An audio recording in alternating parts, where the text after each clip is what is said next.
तो अगली टीम पे बात करेंगे भाई। चेन्नई के पास भी मोटा पर्स है ना। चेन्नई की ऑक्शन स्ट्रेटेजी क्या रहेगी, किन प्लेयर्स को, क्योंकि उनके मेन प्लेयर्स उन्होंने रख ही रखे हैं। ठीक है, जो कहते हैं ना कि भाई वो जो आपने किन को रिलीज कर दिया, विजय शंकर को कर दिया, कॉनवे को कर दिया, जितनी भी छटनी थी वो सारी कर दी। लेकिन अभी भी अच्छा खासा उनके पास मोटा पर्स है। एक यंग टीम बनाने के लिए यंग प्लेयर्स उनके पास ऑलरेडी हैं भी। तो दीपक जी, आपके पास पूरा वो है मौका कि भाई आप इस बार 45 करोड़ में क्या क्या ऑक्शन में प्लेयर ले सकते हैं। मतलब आप यंग प्लेयरों के हिसाब से, यंग प्लेयरों के हिसाब से ओवरऑल 3-4 साल के लिए आप टीम बनाओगे ना, मतलब 2 साल के लिए मेगा ऑक्शन के लिए। लेकिन उसमें क्या होता है कि कुछ खिलाड़ी ऐसे होते हैं जिनको आपको रिटेन करने के लिए मजबूर होना पड़ता है। आज अगर मैं चेन्नई की बात करूं, चेन्नई की टीम या चेन्नई की फ्रेंचाइजी भी चाहेगी ना, काश आयुष मात्रे हमारे पास ऐसा रहे कि अगले 2 साल बाद हम इसको रिटेन करें, बिकॉज फ्यूचर है ना, वो इंडियन क्रिकेट का ही फ्यूचर है। मतलब चेन्नई का ही नहीं, इंडियन क्रिकेट के फ्यूचर की बात करते हैं।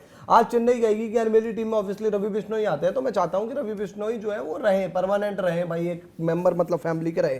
दूसरी चीज ये आ जाती है कि आज वो टीम, अब शिवम दुबे के साथ आप रहे टाइम में, शिवम दुबे आपकी टीम में बने रहे, 2 साल बाद शिवम दुबे का क्या करियर रहेगा फैसला लेना पड़ेगा आपको।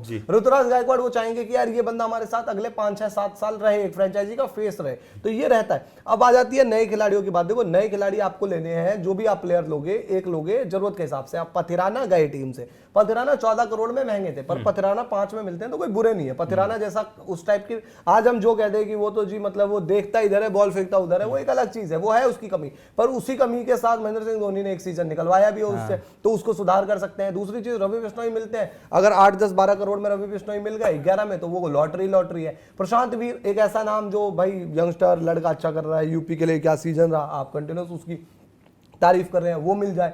अब पेसर में वो कहे कि यार ऑकिम नबी दुनिया मांग रही है, हम क्यों ना मांगे, हमारे पास भी तो एक नई बॉल का पेसर चाहिए ना। मैंने जब मुकेश चौधरी और इनसे अपने क्या नाम है भाई, मुकेश चौधरी के अलावा दूसरे एक और पेसर थे, अंशुल कंबोज चले गए, तुषार देशपांडे, इनसे निकलवाए भाई, मेरे लिए तो ऑकिम ज्यादा बढ़िया है। तो बात यह है कि अगर आपको 4-5 खिलाड़ी मिलते हैं अच्छे, वो खरीद लो। और दूसरा सुनील भाई, गारंटी तो दुनिया में किसी चीज की नहीं है, गारंटी तो अभी हमारी नहीं है, बैठे भूकंप आ जाए जमीन के अंदर धस जाए, गारंटी तो किसी चीज की नहीं है ना दुनिया में भाई। तो आप किसी प्लेयर को 10 करोड़ देकर ये थोड़ी गारंटी ले लोगे कि वो सीजन जिताएगा भाई। यहाँ 27 करोड़ वालों ने चूना लगवा दिया, सही बात, वो देखो तो गारंटी अब क्या उससे लिखवाओगे कागज पर कि तू ठप्पा मरवा वरना। और ऑस्ट्रेलियन का रहा भी है कि भाई आते हैं और चूना लगा के चले जाते हैं, थोड़ी है कि जी चला देंगे वो खींच देंगे। यार देखो, अगर सीएसके ने अगर ग्रीन से ओवर स्पेंड करवा देना केकेआर के लिए, तो पूरा ऑक्शन सीएसके का है, मेरा मानना ही है। मेरा भी। उन्हें कम भी बंदे पिक करने, उन पे पैसे भी 43 करोड़ रुपए ग्रीन को खरीदने के बाद वो केकेआर से भी फालतू हो जाएंगे।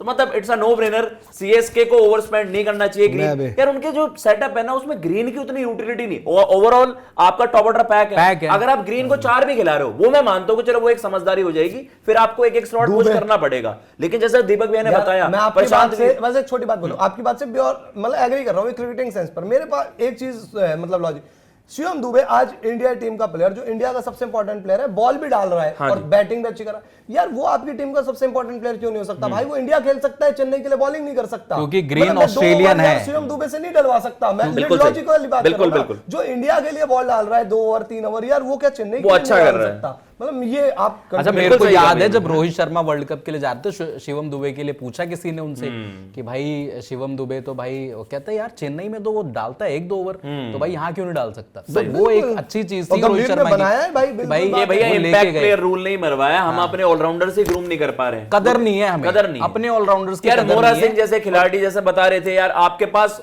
मैं batter with fast bowling utility, Hardik Pandya का रिप्लेसमेंट पूरे इंडिया में नहीं है, तो क्या इंडिया 140 करोड़ लोग और हर दूसरी गली में क्रिकेटर मिलता है। स्मैट इतनी बड़ी है, दुनिया भर की स्टेट्स वहां पर, मैं मान ही नहीं सकता, हम अपने ऑलराउंडर्स ग्रूम नहीं कर पा रहे फास्ट बॉलिंग यूटिलिटी वाले यार। अब उसमें वही चीज है ना कि इंपैक्ट प्लेयर से आप उनको खिलाते नहीं हो जी। एक बॉलर, मतलब जब आपका ऑलराउंडर बॉलिंग की यूटिलिटी दे सकता है, उसकी जगह आप बॉलर डाल देते हो, और जहां बैटिंग की जरूरत होती है वहां आप बैटर डाल देते हो। तो स्पेशलिस्ट वाली पोजीशन के लिए इंपैक्ट वाले रूल में ज्यादा वैल्यू मिल रही है। तो ऑलराउंडर आपके जो भाई हम कहते हैं कि डोमेस्टिक क्रिकेट में आप चाहे जो कर लो, आईपीएल में आपको आके परफॉर्मेंस देनी होती है इंडिया के ऑडिशन के लिए, तो वहां आप ऑडिशन ही नहीं दे पा रहे हो तो कैसे पिक होगे या बनोगे कैसे? जो लिविंगस्टन लिया मेरे को परफेक्ट चॉइस लगी, बहुत अच्छी लगी थी। 12-12.5 करोड़ जाना बिल्कुल सही लगा। पता है क्यों? इनकी टीम में आप उठाकर देखो, सारे भाई टॉप, मतलब टॉप से पूरी तबाही लिविंगस्टन भी तबाही, पर स्टिल जब आपकी यूएसपी तबाही है तो तबाही में रोकना क्यों?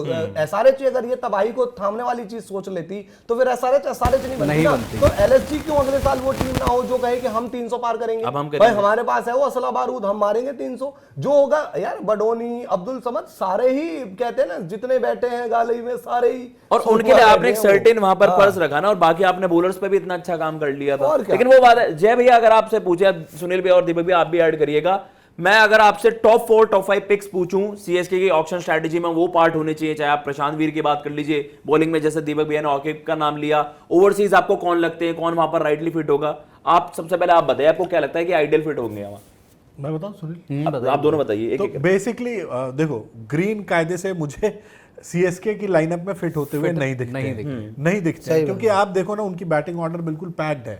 आप ऊपर आपके आयुष महात्रे और संजू हो जाते हैं, ऋतुराज भी है, आपके पास ब्रेविस भी है, आपके पास शिवम दुबे भी है, तो आप खिलाओगे कहाँ उनको?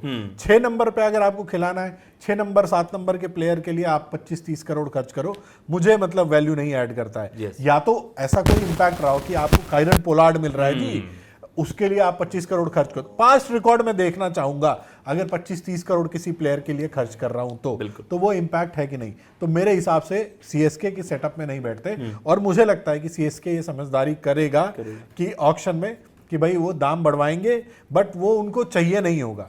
हालांकि ग्रीन मतलब कोई भी बाकी और कोई भी टीम चाहेगी कि ग्रीन मिल जाए यार, कहीं ना कहीं सेट कर लेंगे, बट आप ऑलरेडी एक संजू सैमसन को ले आ चुके हो, उसके बाद आप ग्रीन को भी सेट करने की कोशिश करोगे, तो आपकी जो पुरानी बैटिंग लाइनअप जो हम कह रहे थे पिछले सीजन तक कि बन गई है, वो पूरी तहस नहस हो जाएगी, क्योंकि आप उसमें फेरबदल बहुत ज्यादा कर दोगे। तो मेरे हिसाब से तो भाई कैमरन ग्रीन के लिए सीएसके को बहुत लंबा नहीं जाना चाहिए। हाँ, प्राइस बढ़वाने के लिए चले जाओ 18-20 करोड़ तक। मैं भी यही एग्री करूंगा, मेरा की बात से एग्री करूंगा जी। और मेरे को भी यही लगता है कि भाई देखो, ऑक्शन में देखो भिड़ंत तो होगी, और सीएसके देखो वही है कि केकेआर से देखो वो चिपकाएगी केकेआर को ही, बट वो है कि वो पैसा एक्स्ट्रा निकलवाएगी केकेआर से, और कोई रीजन नहीं है मेरे को कि सीएसके वहां पे भिड़ेगी केकेआर से, तो वो पैसा एक्स्ट्रा निकलवाने के लिए बोली लगाएगी, अदरवाइज कोई सेंस नहीं बनता। क्योंकि उनका जो जय भाई भी बोल रहे हैं कि भाई उनका मामला पैक है, उसको जरूरत ही नहीं है कैमरन ग्रीन और केकेआर ने लेट गो कर दिए भैया सही समय पर कि बाकी अब हमारे, अगर केकेआर ने सही मोमेंट पे बैक ऑफ कर दिया अब वही वो चिपक जाएगा उसको। ये सही मोमेंट, जैसे हम क्या कहते हैं भाई देखो, वो अभिषेक नायर के ऊपर है, मार्केट में चलता है ना, किसी को कहाँ खरीदना है और कहाँ छोड़ना है, ये आपको आइडिया सही बिल्कुल पिक करना पड़ेगा। अब हो सकता है आप ये सोच रहे हो कि यार चेन्नई 20 करोड़ तक तो जाएगी जाएगी, आपने 18-19 करोड़ पे रोक दिया पैडल नीचे, तो फिर चेन्नई फंस जाएगी, गेम ओवर हो गया चेन्नई का। वो मोमेंट आपको डिसाइड करना पड़ेगा। और दूसरा फिर चेन्नई फिर मजबूर होगा कि भाई ग्रीन को यार 20 करोड़ में ले तो लिया, अब क्या करें भाई, खिलाना पड़ेगा, रेपुटेशन दाव पे है, ये है वो है, अपने एक प्लेयर को डाउन करो। क्या शिवम दुबे को बिठाएंगे? नहीं बिठाएंगे ग्रीन के लिए कि भाई नीचे वहां पे उनको फिट इन करे, या ब्रेविस को आप एक नंबर नीचे करोगे अब ग्रीन को ऊपर। लेकिन ये देखो ना कि 30 अगर ये चले गए तो ये जो इनको एडवांटेज है वो 25-30 करोड़ का, 44 पे वो है और 63 पे ये है। 30 करोड़ अगर खर्च कर दिए तो इनको बाकी सारे प्लेयर सारे सीएसके क्या करेगी, सीएसके जो भी इनको प्लेयर रिक्वायरमेंट होगी, इनको चाहिए विकेट कीपर बैटर, सबके प्राइस बढ़वाएंगे, तो ये 5 करोड़ की जगह 10 करोड़ खर्च करेंगे। यही सीन है, हर प्लेयर में हो जाएगी। यही तो सीन है सारा। एक जगह तो आदमी पीछे हटेगा और यही दो टीमें आमने सामने आई। अब एक बात बताओ, आपको मिल जाए ग्रीन, भाई मुझे मेरी मॉक ऑक्शन वाली टीम दे दो, मैं कह रहा हूं किसी भी केकेआर फैन भाई, मैं एक बात बताऊं, जो आपकी मॉक ऑक्शन में टीम है ना, वेंकटेश अय्यर आपको नहीं मिल सकते, पॉसिबल ही नहीं लग रहा, क्योंकि वेंकटेश अय्यर मेरा प्लान था लेने का। पता था मुझे, मेरे को एक सिचुएशन पता चल गई, बाद में मैंने सोचा यार वेंकटेश अय्यर के लिए मैं 13 करोड़ तो जाता ही नहीं। अच्छा हुआ मैंने एक वेंकटेश अय्यर में मिलर प्लस पृथ्वी शॉ उठा लिया, और मेरे पास टिम साइफर्ट भी आ गए, मेरे पास जॉर्डन कॉक्स भी आ गए, मेरे पास फिन एलन भी आ गए। ये सेम चीज थोड़ी निकलेगी। सही बात। चलिए भाई, ये तो सीएसके की ऑक्शन स्ट्रैटेजी थी, आपको कैसी लगी वो आप बता सकते हैं। बाकी आपको कोई प्लेयर एडिशन करनी है उसमें तो वो भी बता दीजिए भाई, सीएसके इन प्लेयर को टारगेट कर सकती है।